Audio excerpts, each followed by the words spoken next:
What's up, my comic comrades? It's always fun to talk about how powerful certain heroes and villains are. So today we're back at it with a character that we have surprisingly never talked about here on the channel. That would of course be Hyperion, more specifically Earth 13034 Hyperion, which is the Hyperion that Jonathan Hickman gave us during his Avengers run. Anyway, it's kind of crazy we've gone this long without doing some sort of episode on him, but either way, that changes today. For those of you who don't know, he's quite literally Marvel's version of Superman. A lot of people like to say that Sentry is, but it's Hyperion. Case in point, he's from another world, but as a child was sent to Earth 616 before his planet blew up. He also draws his power from solar energy. If that's not Superman, I don't know what is. But he'll eventually get his own history of episode, and I'll get into all that then.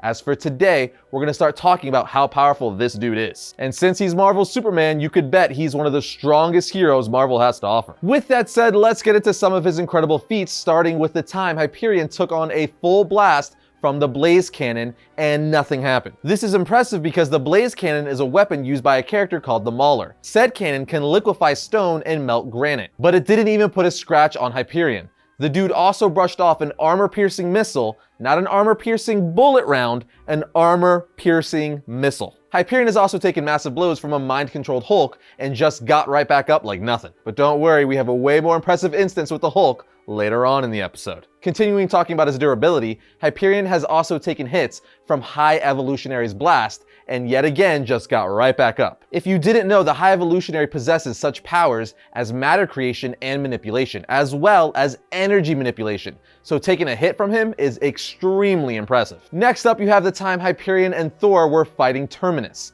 For those of you who don't know, Terminus is a lethal creation created by a dying race to get revenge on the Celestials. Layman's terms, this thing can withstand cosmic level impacts. With that said, Thor finally gets fed up and is like, "Father, give me a storm that would tear the sky." And Hyperion says, "Thor, hold." Thor continues to say, "Give me lightning that would burn the world," and then calls down said lightning, but as he does, Hyperion flies straight through Terminus's head, destroying it. One, Hyperion proved he's just as fast as Thor's lightning, which is all kinds of nuts. And two, he was strong enough to one-shot Terminus, piercing armor that was built to fight Celestials and take cosmic level impacts.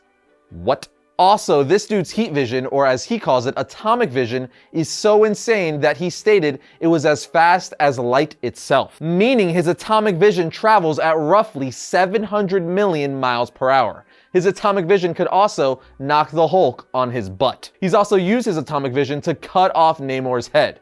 You heard me, he cut it clean off. But he also has microscopic vision, and with it, he's able to read someone's DNA from space. With his microscopic vision, he can also identify a corpse from another universe. And he just doesn't see atoms, he sees electrons orbiting nuclei. And then on a completely different note, he's incredibly smart, having a photographic memory. But now let's finish things out by talking about several examples of his raw strength. For starters, he's easily ripped off High Evolutionary's arm, but then instantly putting this gear into Crazy Town, Hyperion once lifted Atlantis out of the water and then threw it to the ground, destroying the entire city of Atlantis. Again, he lifted Atlantis out of the water, by himself mind you, and then threw it on land, destroying it. But guess what? That's just the beginning of our journey into Crazy Town, friends, because this trip is going to last the rest of the episode. For instance, remember when I said earlier in the episode I would get back to Hyperion fighting the Hulk? Well, that time is now, and I saved it because Hyperion once punched the Hulk so hard in the face, it reverted him back to Bruce